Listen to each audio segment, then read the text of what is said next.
اعوذ باللہ من الشیطان الرجیم بسم اللہ الرحمن الرحیم الحمد للہ رب العالمین الصلاۃ والسلام علی اشرف الانبیاء والمرسلین نبینا محمد صلی اللہ علیہ وآلہ وصحبہ اجمعین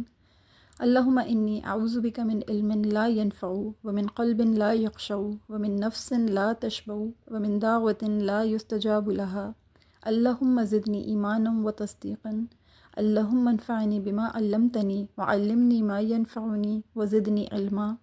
اللہم انی اعوذ بک ان اشرک بک وانا عالم واستغفرک لما لا اعلم رب اشرح لی صدری ویسر لی امری واحلل عقدۃ من لسانی یفقہوا قولی آمین یا رب العالمین۔ السلام علیکم ورحمۃ اللہ وبرکاتہ۔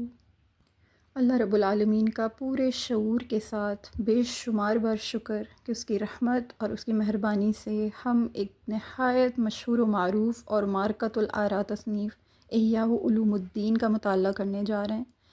یہ جو کتاب ہے یہ کوئی معمولی کتاب نہیں ہے۔ اللہ تعالیٰ کا بہت بہت احسان ہے کہ اس نے ہمیں اتنی عظیم اتنی اعلیٰ تصنیف جو کہ علم و عرفان کا ایک بیش بہا خزانہ ہے وہ پڑھنے کی توفیق عطا فرمائی ہے، ہماری طبیعتوں میں اس کا رجحان پیدا کیا ہے، ہمیں اس کی طرف مائل فرمایا ہے، اور آج یہ توفیق عطا ہوئی ہے کہ ہم اس کو باقاعدہ طور پر شروع کر رہے ہیں۔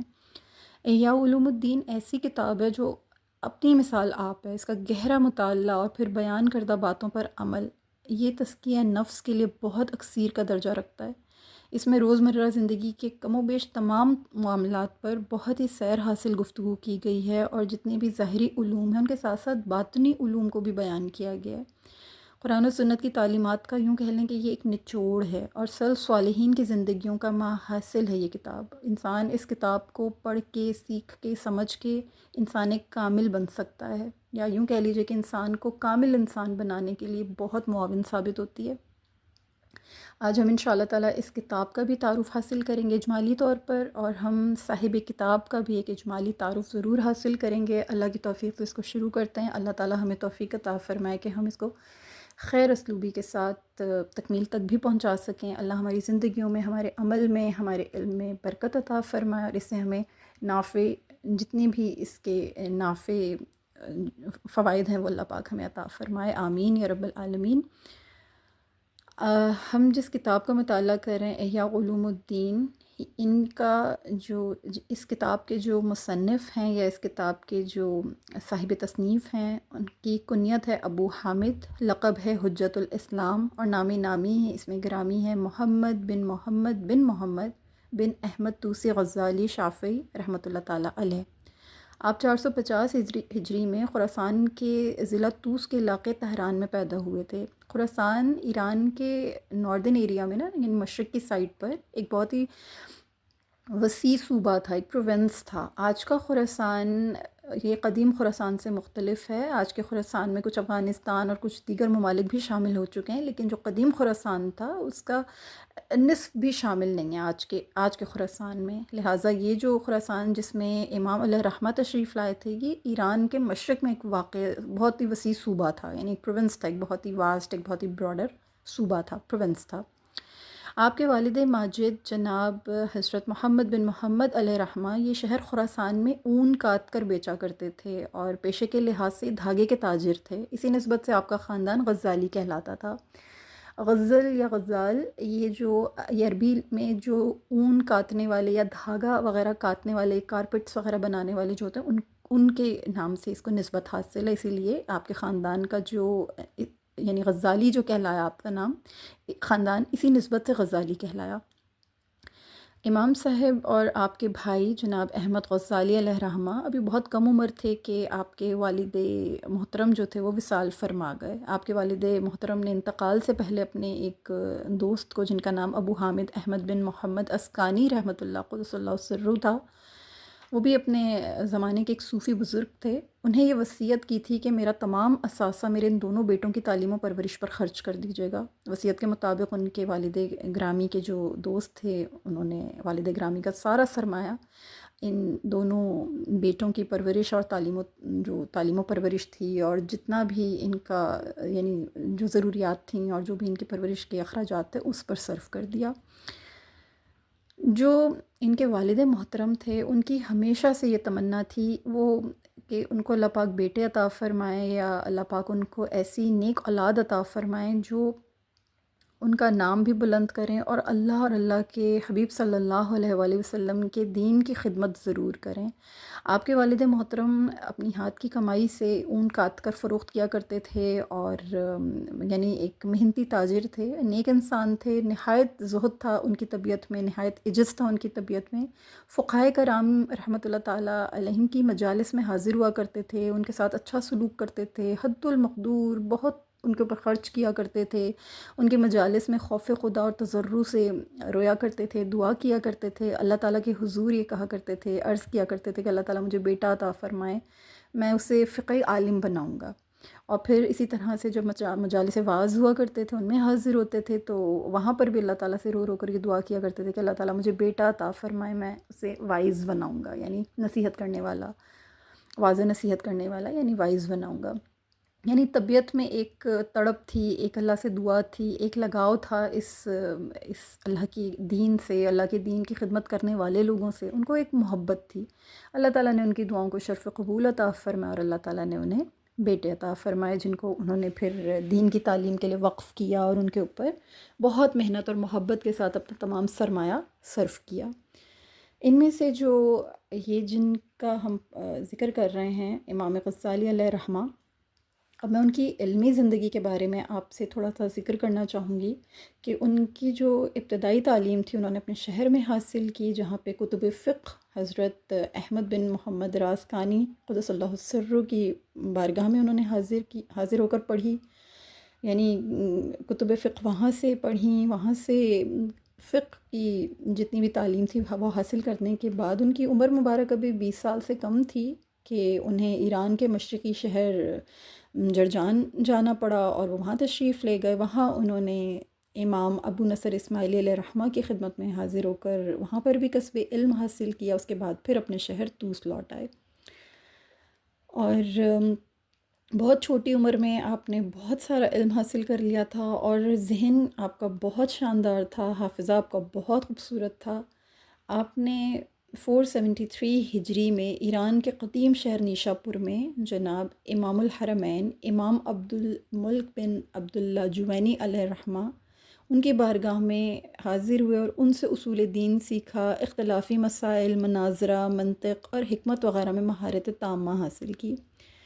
آپ نے بہت چھوٹی عمر میں بہت سارا علم اپنے اندر سمو لیا۔ پھر 478 ہجری میں جناب امام الحرمین علیہ رحمہ کے وصال کے بعد ان کی جگہ آپ کو اس منصب اعلیٰ پر فائز کیا گیا، کیونکہ پورے مدرسے میں، پورے علاقے میں آپ کے جیسا فقہی عالم اور آپ کے جیسا صاحب علم اور دور دور تک کوئی نہیں تھا۔ آپ بہت ذہین تھے، بہت ہی خوبصورت بیان تھا آپ کا، اور آپ کے اللہ پاک نے آپ کو بہت ہی شان عطا فرمائی تھی، لہٰذا آپ کو امام الحرمین کے منصب پر فائز فرما دیا گیا۔ اس کے بعد تھوڑا سا وقت آگے گیا، ہر شخص کی خواہش تھی کہ آپ یہیں پر رہیں، آپ نیشا پور میں ہی موجود رہیں، یہیں پر آواز و تعلیم فرماتے رہیں، یہیں پہ تعلیم و تدریس سے منسوب رہیں۔ لیکن پھر 484 ہجری میں وزیر نظام الملک نے مدرسہ نظامیہ بغداد کے شیخ الجامعہ کا عہدہ آپ کو آفر کیا، اور جب یہ آپ کو یہ پیشکش کی گئی تو آپ نے اس کو قبول فرما لیا۔ اس دور میں بغداد جیسے شہر میں آپ کو یعنی وائس چانسلر بنا دیا گیا نظامیہ بغداد میں۔ مدرسۃ النظامیہ اس وقت کی ٹاپ یونیورسٹیز میں سے ایک تھی، اور وہاں کا ڈین ہونا یا وہاں کا وائس چانسلر ہونا یہ ایک بہت بڑا عہدہ تھا اپنے آپ میں، یہ بہت شاندار پیشکش تھی، آپ نے اسے قبول فرمایا۔ 4 سال آپ بغداد میں تدریس و تصنیف میں مشغول رہے۔ اس کے بعد آپ نے حج کے ارادے سے مکہ معظمہ کی طرف سفر کیا، اور آپ مکہ معظمہ حج کرنے کے ارادے سے روانہ ہو گئے۔ بقول علامہ ابن جوزی علیہ رحمہ کہ بغداد میں آپ کی مجلس درس میں بڑے بڑے علماء کرام حاضر ہوا کرتے تھے، جیسے امام الحنابلہ حضرت ابو الخطاب محفوظ بن احمد، یہ ایک بہت ہی بڑے یعنی اس دور کے عالم گزرے ہیں۔ پھر عالم العراق اور شیخ الحنابلہ علی بن عقیل بغدادی علیہ رحمہ، یہ وغیرہ یہ تمام آپ کی مجالس میں شریک ہوا کرتے تھے، شرکت کیا کرتے تھے۔ یہ حضرات آپ سے اکتساب فیض کرتے تھے، اور آپ کے بیان پر بہت حیرت کا اظہار کیا کرتے تھے، اور آپ کے کلام کو اپنی کتابوں میں نقل بھی کیا کرتے تھے۔ سبحان اللہ العظیم، یعنی اتنے جید علماء بھی آپ سے کسب فیض حاصل کیا کرتے تھے آپ کی مجالس میں آ کر۔ پھر 489 ہجری میں دمشق پہنچے اور کچھ دن وہاں قیام فرمایا، ایک عرصہ بیت المقدس میں بھی قیام فرمایا، ایک عرصہ وہاں گزارا، پھر دوبارہ دمشق تشریف لائے اور جامعہ دمشق کے مغربی منارے پر ذکر و فکر مراقبے میں مشغول ہو گئے۔ دمشق میں زیادہ تر وقت آپ نے حضرت شیخ نصر مقدمی علیہ رحمہ کی خانقاہ میں گزارا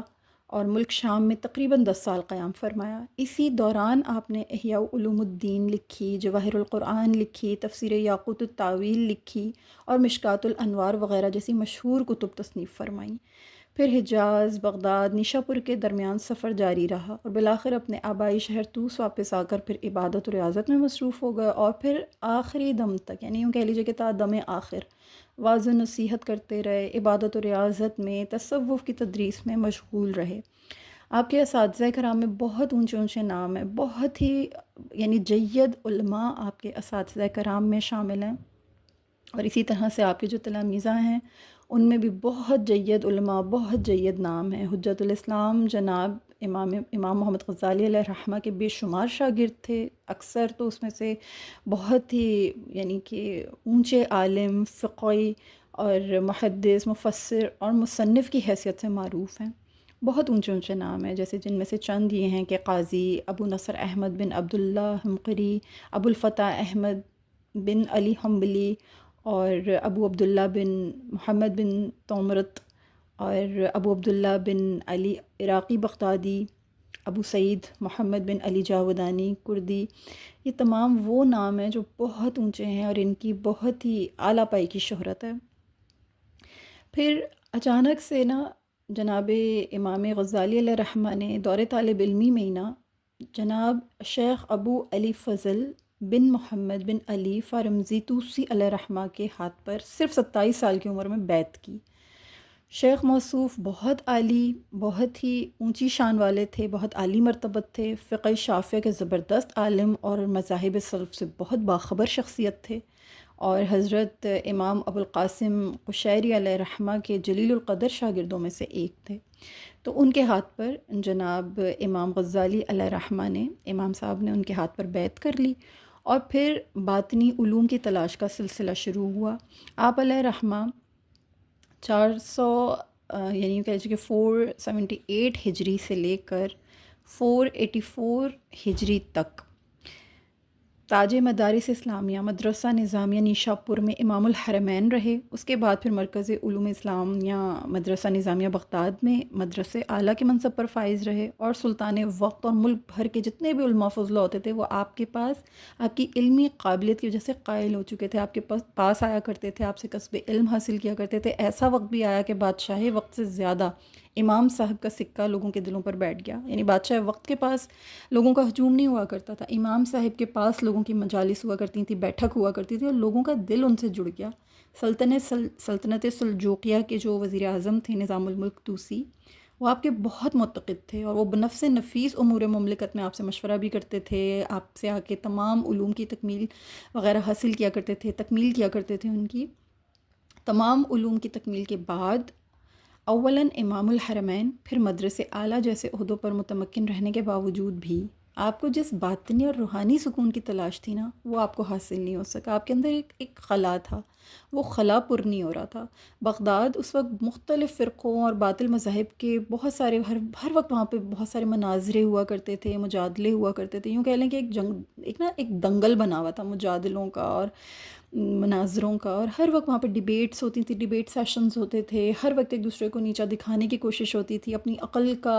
زوم دیا جاتا تھا لوگوں کو، اور دارالخلافہ پر بہت انتشار تھا، فتنہ و فساد کی کیفیت طاری ہوئی بھی تھی۔ اس وقت 4 فرقے بہت زیادہ شہرت کے حامل تھے۔ وہ 4 فرقے کون کون سے تھے؟ ایک تو متکلمین یعنی علم الکلام پہ بات کرنے والے،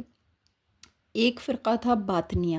ایک فرقہ تھا فلاسفہ، اور چوتھا فرقہ تھا صوفیہ۔ یعنی یہ 4 فرقے تھے، متکلمین، باطنیہ، فلاسفہ اور صوفیہ۔ آپ نے ان فرقوں کے تمام علوم و عقائد کی تحقیق شروع کی۔ اس تحقیق و جستجو سے اضطراب اور بڑھ گیا، مگر جب تصوف پر موجود کتب کا مطالعہ کیا تو پھر آپ کو یہ معلوم ہوا کہ صرف علم کافی نہیں ہوتا بلکہ عمل کی ضرورت پڑتی ہے۔ چنانچہ آپ اپنی کتاب المنقذ من الضلال والمفصح عن الاحوال میں خود فرماتے ہیں، ان واقعات سے تحریک پیدا ہوئی کہ تمام تعلقات کو ترک کر کے بغداد سے نکل جاؤں، یعنی نفس کسی بھی طرح سے ترک تعلقات پر آمادہ نہیں ہوتا تھا، کیونکہ اس کو شہرت عامہ اور شان و شوکت حاصل تھی۔ یعنی گویا حضرت امام غزالی رحمۃ اللہ تعالیٰ علیہ کے دل اور ان کے ذہن میں آپس میں ایک جنگ شروع ہو گئی تھی، یوں کہہ لیں کہ نفس اور روح کی جنگ شروع ہو گئی تھی۔ نفس ان کو اس شان و شوکت اور اس یہ جو شہرت عامہ تھی اور لوگوں کی مجالس اور بادشاہوں عمراؤں کی اور سلطنت کے جو دیگر جو امور تھے ان میں مشاورت اور ان تمام چیزوں کے اندر نفس الجھا رہا تھا، وہ ان کو چھوڑنے پر ٹال مٹول کر رہا تھا، ان کو ترک کرنا نفس کو گوارا نہیں تھا، جبکہ روح کی حالت یہ تھی کہ یہ روح بیزار تھی ان چیزوں سے، خصوصی طور پہ اس وقت جو بغداد کے حالات تھے ان کو دیکھتے ہوئے حضرت کی طبیعت میں بہت اضطراب پیدا ہو گیا تھا، اور ذہنی کشمکش، نفسیاتی کشمکش، عجیب قسم کی ایک طبیعت کے اندر یعنی مضطرب کرنے والی کیفیت پیدا ہو گئی تھی، اور نوبت یہاں تک پہنچ گئی تھی کہ زبان کو جو گویائی کی جو قوت تھی وہ اللہ تعالیٰ نے سلب کر لی، جو پہلے کئی تلاميذ کے درمیان بیٹھ کے، کئی علماء و مشائخ کے درمیان بیٹھ کے، صوفیاء کے درمیان بیٹھ کے، بڑے بڑے جید سلطنت کے جو یعنی حضرات ہوا کرتے تھے ان کے درمیان بیٹھ کے گفتگو کیا کرتے تھے، کلام کیا کرتے تھے، عبور حاصل تھا، اب ان سے بات نہیں ہو پاتی تھی، ان کی زبان گویا سلب ہو گئی تھی، قوت ہاضمہ ان کی بالکل ختم ہو کے رہ گئی تھی، اور یہاں تک کہ طبیبوں نے بھی یہ کہہ دیا تھا کہ جواب دے دیا تھا کہ اس حالت میں ہم کچھ بھی علاج کریں گے اس کا کوئی فائدہ نہیں ہوگا۔ آخر کار حضرت امام غزالی علیہ الرحمہ نے سفر کا قطعی ارادہ کر لیا۔ امرائے وقت نے، ارکان سلطنت نے، اور جو علماء کرام تھے سب نے ان کی بہت خوشامد کی، ان کا اکرام کیا، ان کو روکا، لیکن انہوں نے کسی کی بھی نہیں مانی اور سب کچھ چھوڑ چھاڑ کر شام کی راہ لی، اور پھر ایک وقت ایسا آیا کہ شام سے اپنے آبائی وطن طوس تشریف لے گئے۔ یعنی آپ کی طبیعت کے اندر جو اضطراب تھا نا وہ روحانی سکون کی طلب تھی، آپ کو روحانی سکون نہیں مل رہا تھا، طبیعت کے اندر ایک بے چینی تھی، آپ کو سب کچھ حاصل تھا لیکن اندر ایک خلا تھا، اندر ایک خاموشی تھی، اندر ایک سناٹا تھا، وہ گیپ، وہ جو انر ایمپٹینس تھی نا وہ آپ کی مکمل نہیں ہو پا رہی تھی، اس کی خاطر آپ نے جو منصب تدریس تھا اس کو چھوڑ دیا، اور دنیا کی جو رنگا رنگی تھی اور جو مصروفیات تھی ان سے بالکل کنارہ کشی اختیار کر لی، حتیٰ کہ جو لباس فاخرہ پہنا کرتے تھے آپ اس کے بجائے کمبل اوڑھنا شروع کر دیا، کمبل اوڑھا کرتے تھے، اور لذیذ غذاؤں کی جگہ پھر آپ بالکل سادہ سا اور بالکل عام سا جو گزر بسر کا کھانا ہوتا تھا آپ اس پر شفٹ ہو گئے، بالکل آپ نے اپنی طبیعت کے اندر تبدیلی پیدا کر لی، اپنے شہر طوس پہنچ کر صوفیاء کے لیے ایک خانقاہ اور شوق علم رکھنے والوں کے لیے ایک مدرسہ تعمیر کیا، اور پھر تا دم حیات اوراد و وظائف میں، ریاضت و عبادت میں، گوشہ نشینی میں اور تدریس تصوف میں مشغول رہے، یہاں تک کہ ایک فقیہ ہیں ابن رزاز ابو منصور سعید بن محمد علیہ رحمہ، وہ یہ بیان فرماتے ہیں کہ جب پہلی بار حضرت امام غزالی رحمۃ اللہ تعالیٰ علیہ عالمانہ شان و شوکت کے ساتھ بغداد میں داخل ہوئے تو ہم نے ان کے لباس و سواری کی قیمت لگائی، وہ گویا 500 دینار بنی۔ پھر جب آپ علیہ الرحمہ نے زہد و تقوی اختیار کیا اور بغداد چھوڑ دیا، مختلف مقامات کا سفر کرتے رہے، اور جب دوبارہ بغداد میں داخل ہوئے تو ہم نے ان کے لباس کی قیمت لگائی، وہ 15 قیرات یعنی چند معمولی سکے بنی۔ سبحان اللہ العظیم، اتنی آپ کی طبیعت کے اندر دنیا سے بے رغبتی آ چکی تھی، آپ نے اتنی سادگی اختیار کر لی تھی، سادگی کا یہ عالم تھا، یہ جو بے رنگی ہوتی ہے نا اصل میں یہ رنگ خدا ہوتی ہے، اور ان کو اس چیز کا ادراک ہو گیا تھا، انہوں نے اس بے رنگی کو اختیار کیا اور وہی اصل میں رنگ خدا کے طور پر ان پر چڑھ گیا، وہ رنگ تھا جو خدا کا تھا، وہ بے رنگی نہیں تھی، اس سادگی نے ان کو سکون عطا کیا، اس سادگی نے ان کو زہد عطا کیا، تقوی عطا کیا، آپ کی سادگی اور یاد آخرت کا عالم یہ تھا کہ حضرت امام محمد غزالی علیہ رحمہ ایک بار مکہ معظمہ میں تشریف فرما تھے، آپ چونکہ ظاہری شان و شوکت سے بالکل بے نیاز تھے اس لیے آپ نہایت سادہ اور معمولی قسم کا لباس پہنے ہوئے تھے، تو وہاں پر حضرت عبد الرحمن طوسی علیہ رحمہ نے عرض کی کہ آپ کے پاس اس کے علاوہ اور کوئی اور کپڑا نہیں ہے؟ آپ امام وقت ہیں، پیشوائے قوم ہیں، ہزاروں لوگ آپ کے مرید ہیں۔ آپ نے جو جواب دیا وہ سننے سے تعلق رکھتا ہے۔ امام غزالی علیہ الرحمہ نے جواب دیا کہ ایسے شخص کا لباس کیا دیکھتے ہو جو اس دنیا میں ایک مسافر کی طرح مقیم ہو اور جو اس کائنات کی رنگینیوں کو فانی اور وقتی تصور کرتا ہے۔ جب والی دو جہاں رحمت للعالمین حضرت محمد مصطفیٰ صلی اللہ علیہ وسلم نے اس دنیا میں مسافر کی طرح زندگی گزاری اور کچھ مال و زر اکٹھا نہ کیا تو میری کیا حیثیت ہے، میری کیا حقیقت ہے؟ سبحان اللہ العظیم، سادگی کا عالم یہ تھا، زہد اس قدر آ چکا تھا، تقوی اس قدر اختیار کر چکے تھے، سادگی اور یاد آخرت میں اس قدر محو ہو چکے تھے۔ پھر شہرت و ناموری سے آپ کو نا بیزاریت ہونے لگی تھی، آپ گھبرانے لگ گئے تھے۔ ایک بار آپ جامعہ اموی میں تشریف فرما تھے، مفتیان کرام کی ایک جماعت تھی جو صحن مسجد میں موجود تھی، وہاں پر ایک دیہاتی نے آ کر، جو مفتیان کرام جہاں پر ہوتے ہیں ظاہر سی بات ہے عام لوگ بھی وہاں آ جاتے ہیں، اور جو لے مین ہوتا ہے اس کی کوشش ہوتی ہے کہ میں اپنے مسائل، اپنی پریشانیاں یا اپنے کچھ بھی سوال ہیں وہ میں ان سے پوچھوں۔ یہی ہوا، اس دیہاتی نے آ کر مفتیان کرام سے کوئی سوال پوچھا، مگر کسی نے بھی اس کو جواب نہیں دیا، جبکہ حضرت امام صاحب خاموش بیٹھے ہوئے تھے۔ پھر جب آپ نے دیکھا کہ کسی نے بھی اس کو جواب نہیں دیا اور جواب نہ ملنا اس دیہاتی پر جو ہے شاق گزرا ہے، اسے برا لگ رہا ہے، اسے تکلیف ہو رہی ہے، تو اس دیہاتی کو انہوں نے اپنے پاس بلا کر سوال کا جواب بتا دیا،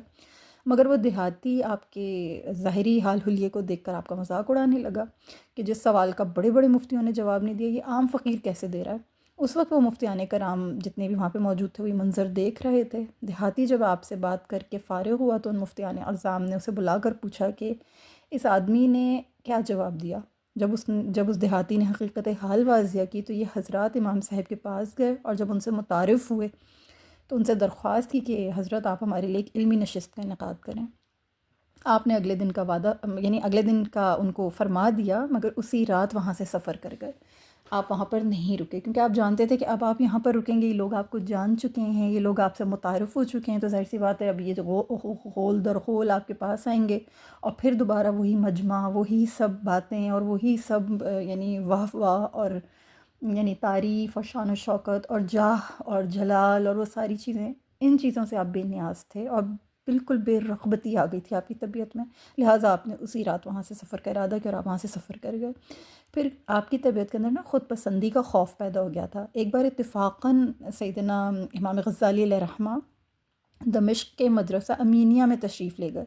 تو دیکھا کہ وہاں ایک استاذ کہہ رہے تھے کہ قال الغزالی، یعنی انہوں نے غزالی سے بات سنی تھی اور انہوں نے انہی کی بات کو، انہی کے یعنی کلام کے ساتھ تدریس کر رہے تھے وہ جو استاذ صاحب تھے۔ یہ سن کر آپ پر اتنا خود پسندی میں گرفتار ہونے کا خوف طاری ہوا کہ آپ نے دمشق ہی چھوڑ دیا، آپ نے اس شہر کو ہی چھوڑ دیا کہ دوبارہ یہ بات میرے کانوں تک نہ آ جائے۔ سبحان اللہ، کس قدر خود پسندی کا خوف تھا۔ اور آج ہم ذرا ذرا سی باتوں پر اپنی، اب ہمارا کہیں اگر نام نہ آ رہا ہو، ہماری کوئی بات ہو جو ہمارے نام سے کوٹ نہ کی جا رہی ہو، یا ہمارا سگنیچر یا ہمارا لوگو یا ہمارا کوئی بھی سائن یا ہمارا کسی بھی قسم کا ایسا نام یا ایسی پہچان جو ہمارے کام کو بہت زیادہ پرومیننٹ کرتی ہو، جو ہمارے نام کا ایک سگنیچر بنتی ہو یا ہمارے کام کا سگنیچر بنتی ہو، ہم اس کے پیچھے کتنا ریچھتے ہیں، ہمارا دل کس قدر اٹکتا ہے ان باتوں کے اوپر۔ یعنی کام کو دیکھو نہ دیکھو لیکن نام ضرور ہونا چاہیے، ہماری پہچان ضرور ہونی چاہیے۔ ہم اس بات سے بالکل بے نیاز نہیں رہ پاتے کہ آپ بے نام رہ کر بھی تو خدمت کر سکتے ہیں۔ ضروری ہے کہ آپ ایڈورٹائزمنٹس کریں، آپ کسی کو اگر صدقہ و خیرات کر رہے ہیں، آپ خیراتی فنڈس دے رہے ہیں کسی کو، تو ضروری ہے کہ آپ پورے جرنلسٹس کو بلائیں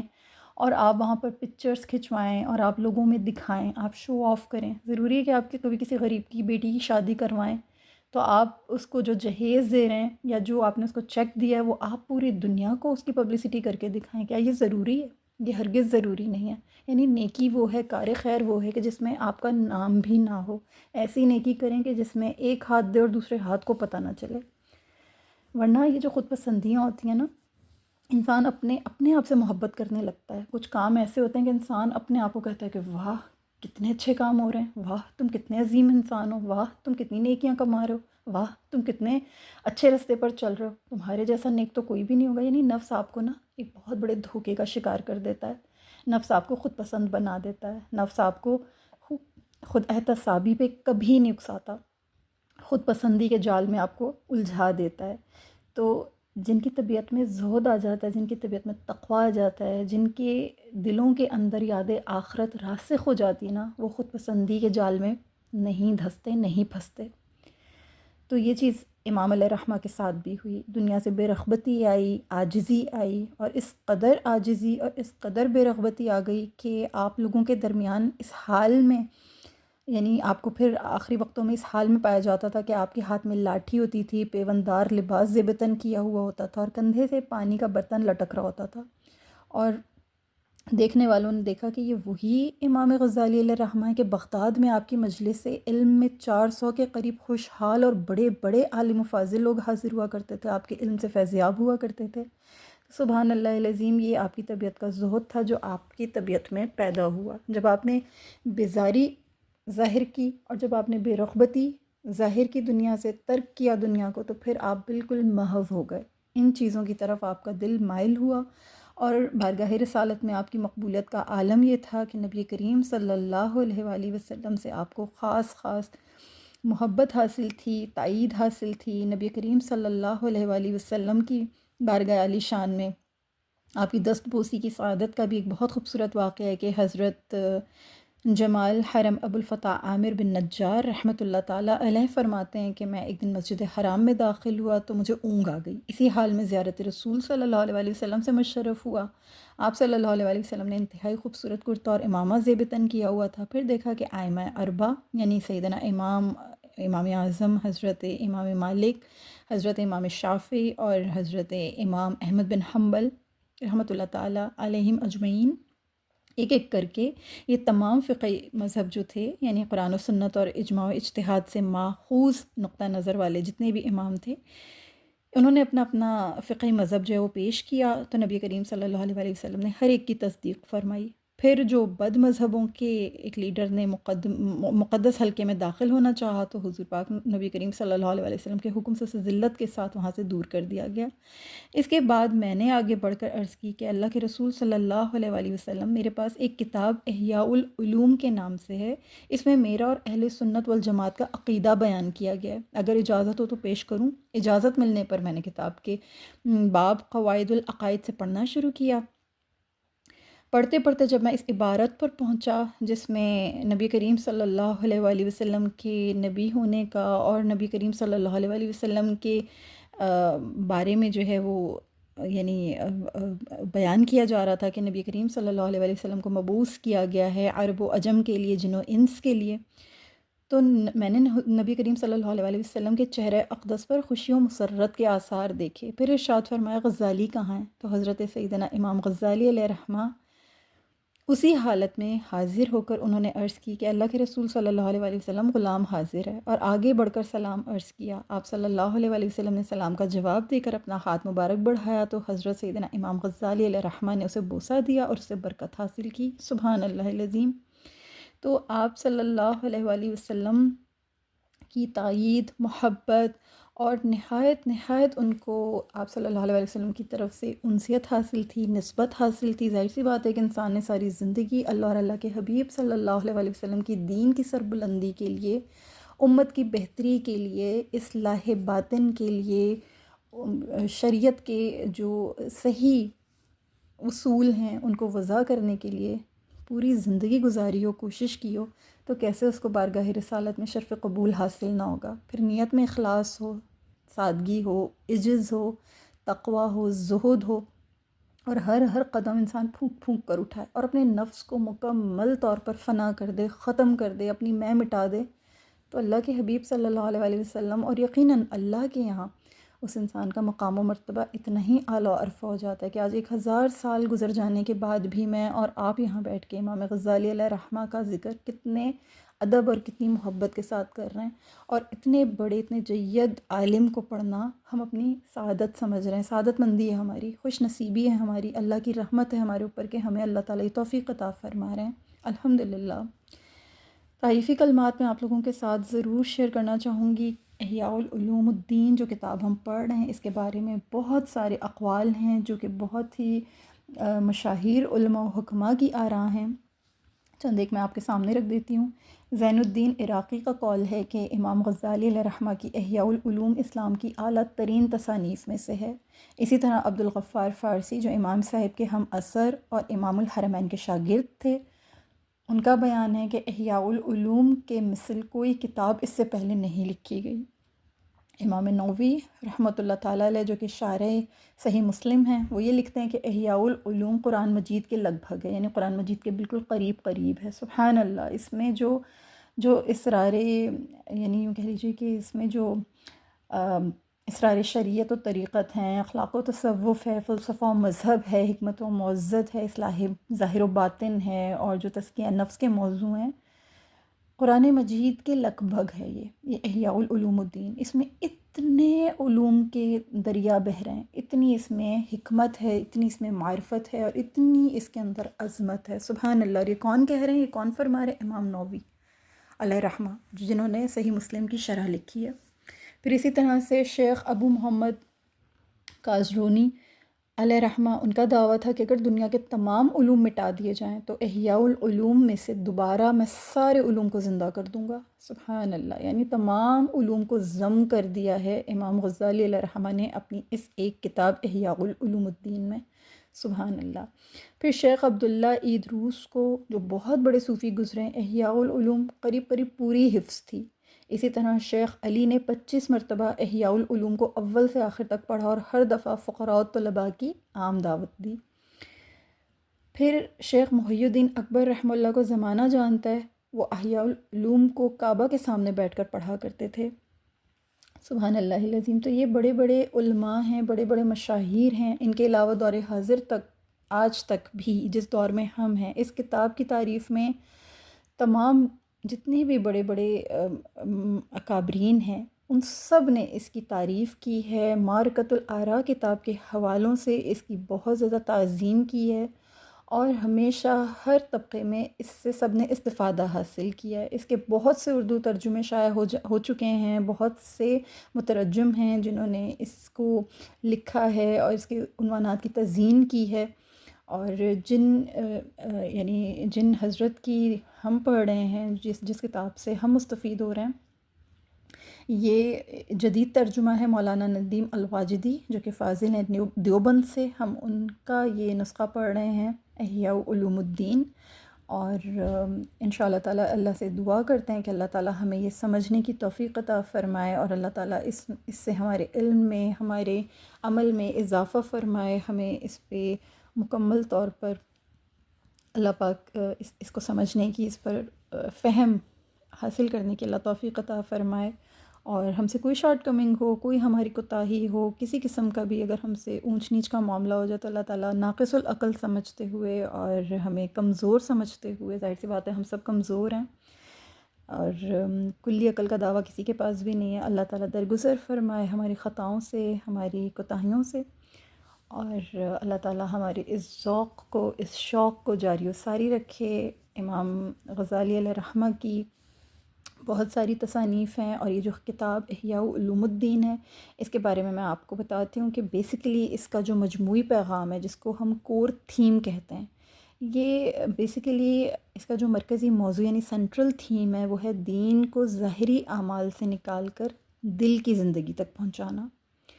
جس کتاب کا ہم مطالعہ کرنے جا رہے ہیں، بہت ضروری ہے کہ ہمیں پتہ ہو کہ ہم پڑھنے کیا جا رہے ہیں۔ ہم سینٹرل تھیم اس کی جان لیتے ہیں کہ دین کو ظاہری اعمال سے نکال کر دل کی زندگی تک پہنچانا، یعنی امام غزالی علیہ رحمہ نے یہ کتاب اس لیے لکھی کہ ان کے زمانے میں علم صرف بحث و مناظرہ بن گیا تھا، عبادت عادت بن گئی تھی، اخلاق رسومات میں بدل گئے تھے، رسمی تھا، کوئی اگر کسی کے ساتھ مل رہا تھا، اخلاق سے پیش آ رہا تھا تو رسم بن گیا تھا، اور دل اللہ سے غافل ہو چکے تھے۔ احیاء علوم الدین کا مقصد ہے اسلام کے مردہ ہوتے علوم کو دوبارہ زندہ کرنا، ریوائول آف نالج سائنسز۔ احیاء علوم الدین یعنی دین کے علوم کو نئے سرے سے ریوائیو کرنا، یعنی علم، عمل، اخلاق اور روحانیت کو ایک ساتھ جوڑ دینا۔ یہ امام علیہ رحمہ کا ایک بہت بڑا کارنامہ ہے، اور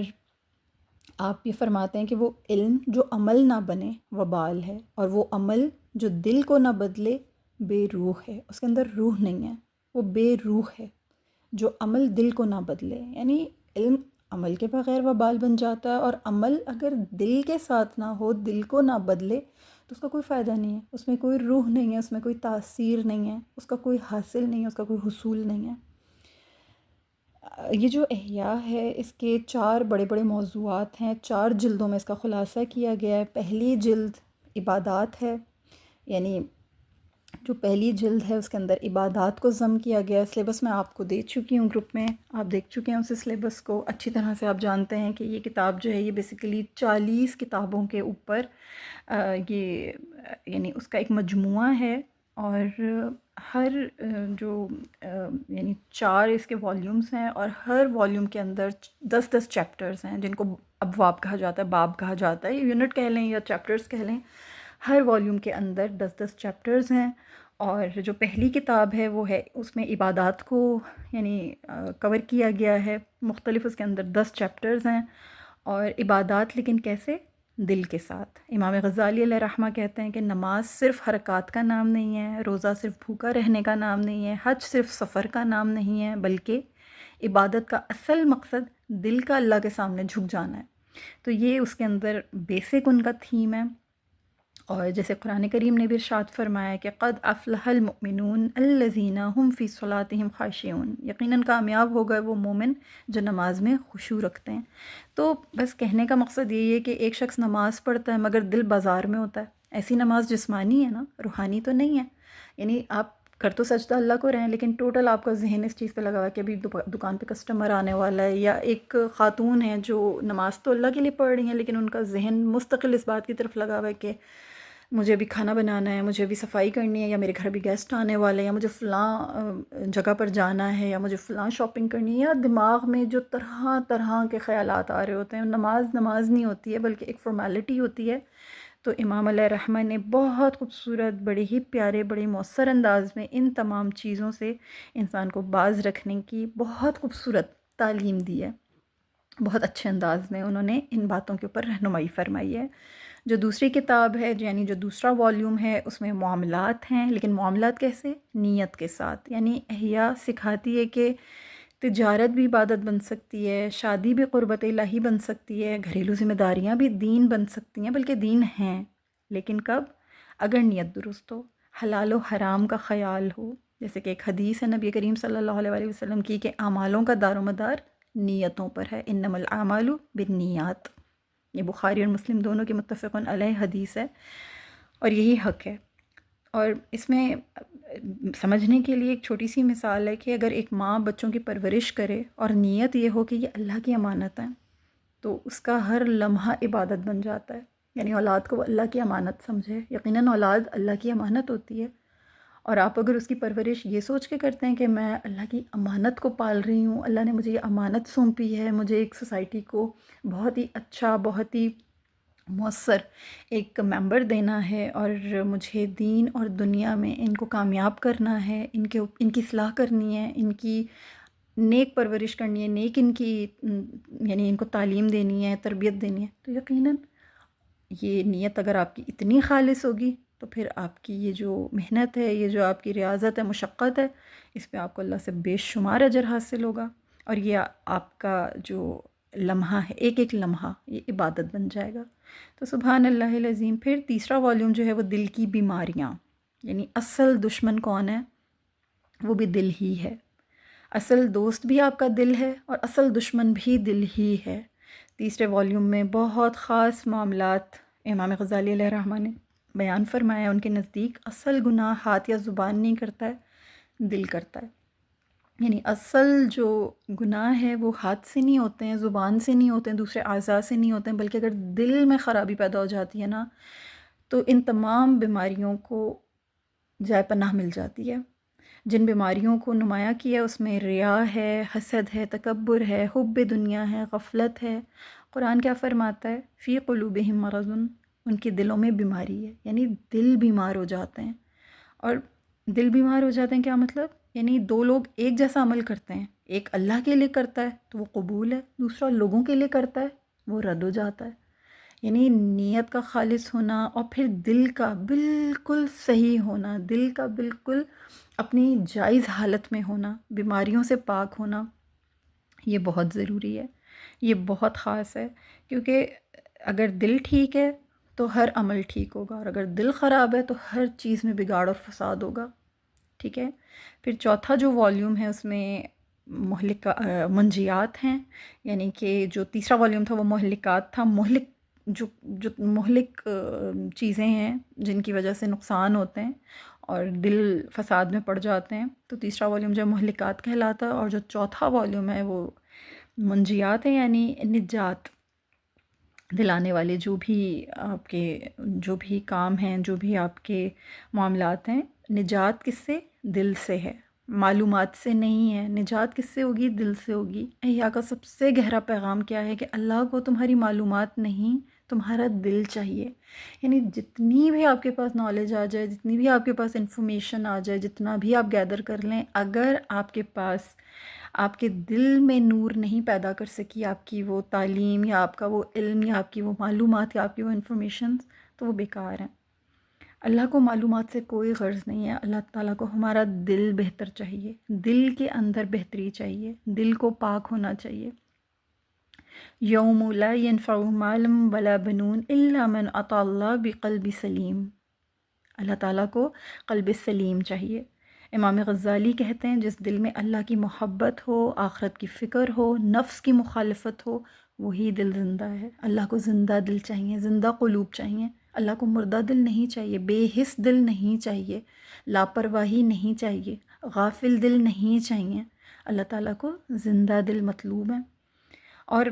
اس کا جو اسپرچول کور ہے، بیسیکلی ہمیں احیا یہی سکھاتی ہے کہ زہد یعنی دنیا چھوڑنا نہیں ہے، دنیا کو اپنے دل سے نکالنا ہے۔ زہد کا مطلب یہ نہیں کہ آپ دنیا کو چھوڑ دیں یا دنیا کے جو معاملات ہیں اس میں آپ لوگ اپنے معاملات سے بالکل ہی غافل ہو جائیں۔ یہ ہماری شریعت کے بھی خلاف ہے۔ ہمیں نبی کریم صلی اللہ علیہ وسلم نے ایسا عمل کرنے سے منع فرمایا ہے، مگر دنیا کو دل سے نکالنا ہے۔ ہمیں دنیا کو نہیں چھوڑنا، ہمیں دنیا میں رہنا ہے، اور دنیا میں رہ کر دنیا والوں کے ساتھ معاملات بھی کرنے، تعلقات بھی رکھنے، اخلاق کا مظاہرہ بھی کرنا ہے، ہمیں ان کے ساتھ اچھے سے ڈیل کرنا ہے، اچھے سے پیش آنا ہے، لیکن دل میں نہیں بسانا ہے دنیا کو دل سے نکالنا ہے۔ طبیعت میں زہد پیدا کرنا ہے، طبیعت میں سادگی پیدا کرنی ہے، طبیعت میں تقوی پیدا کرنا ہے، خود پسندی کا خوف لانا ہے دل میں، دنیا میں رہتے ہوئے دنیا کو اپنے اندر نہیں رہنے دینا ہے، اس چیز کی پریکٹس ہے۔ اور تصوف یعنی شریعت سے باہر نہیں ہے۔ تصوف کا جو کنسیپٹ ہے، اگر ہم آج کے یہ جو درگاہوں پہ جو ہمیں ڈرگیز اور یہ جو ہمیں جنکیز نظر آتے ہیں، اگر ہم ان کو دیکھ کر کہیں کہ یہ صوفیاء ہیں، ہرگز نہیں۔ صوفیاء تو بہت اونچے مقام و مرتبے پر ہوتے ہیں، وہ تو اللہ اور اللہ کے بندوں کے درمیان برج بنانے کا کام کرتے ہیں، ان کا تو بہت ہی اعلیٰ مقام ہے، بڑی ان کی خدمات ہیں۔ اگر ہم نے ان کو صحیح معنوں میں پڑھا ہے، سمجھا ہے، ان کی تعلیمات کو ہم نے غور سے دیکھا ہے، تو کوئی کام کوئی بات شریعت سے باہر نہیں ہے، ہر کام شریعت کے دائرے میں، شریعت سے باہر نہیں ہے، شریعت کے اندر ہیں۔ تصوف شریعت کے اندر ہے، شریعت کا ہی حصہ ہے تصوف۔ اور معرفت یہ علم کے بعد عطا ہوتی ہے، معرفت بھی آپ کو یوں ہی عطا نہیں ہوتی ہے۔ اگر اللہ تعالیٰ کی معرفت حاصل کرنی ہے تو اس کی پہلی سیڑھی، اس کا پہلا زینہ علم ہے، علم کے بعد آپ کو معرفت عطا ہوتی ہے۔ اللہ تعالیٰ کبھی کسی شخص کو اگر اپنا دوست بنانا چاہتا ہے تو یہ یاد رکھیے گا کہ اللہ کسی جاہل کو دوست نہیں بناتا، اور جس کو اپنا دوست بنا لیتا ہے پھر اس کو جاہل رہنے نہیں دیتا۔ تو علم بہت بڑی دولت ہے، اور اللہ کے نزدیک اس کا بہت مقام و مرتبہ ہے۔ یہ اللہ کی سنت ہے، اللہ کا قانون ہے۔ اللہ تعالیٰ جاہلوں سے دوستی نہیں رکھتا، اور جو دوست بنا لیا جاتا ہے پھر اس کو اللہ پاک کبھی جاہل نہیں رہنے دیتا، اس کو اللہ تعالیٰ معرفت بھی عطا کرتے ہیں، اس کو علم بھی عطا کرتے ہیں۔ اور وہ ایک حدیث ہے کہ جب اللہ تعالیٰ کسی کی بہتری کا ارادہ فرما لیتے ہیں تو اس کو دین کی سمجھ عطا کرتے ہیں، اس کو دین کا فہم عطا کرتے ہیں۔ تو یہ حقیقت ہے کہ جب اللہ تعالیٰ کسی کے ساتھ بھلائی کا معاملہ فرماتے ہیں تو اس کو دین کی سمجھ عطا کرتے ہیں، یعنی علم عطا کرتے ہیں۔ اور علم دین سے بڑا علم تو اور کوئی بھی نہیں ہے، یعنی اصل علم تو علم دین ہے، قرآن کا علم، حدیث کا علم، شریعت کا علم ہے نا۔ تو یہی چیزیں جو ہیں یہ معرفت کی بنا بنتی ہیں، معرفت کی بنیاد بنتی ہیں۔ اللہ تعالیٰ تمہاری صورتوں کو نہیں بلکہ دلوں کو دیکھتا ہے، مسلم شریف کی حدیث ہے یہ۔ تو احیاء العلوم الدین کا خلاصہ، یعنی فائنلی اگر ہم اس کو سمرائز کریں تو علم جو عمل بنے، عمل جو دل کو بدلے اور دل جو اللہ سے جڑ جائے. بس یہی احیاء علوم الدین ہے. انشاءاللہ تعالی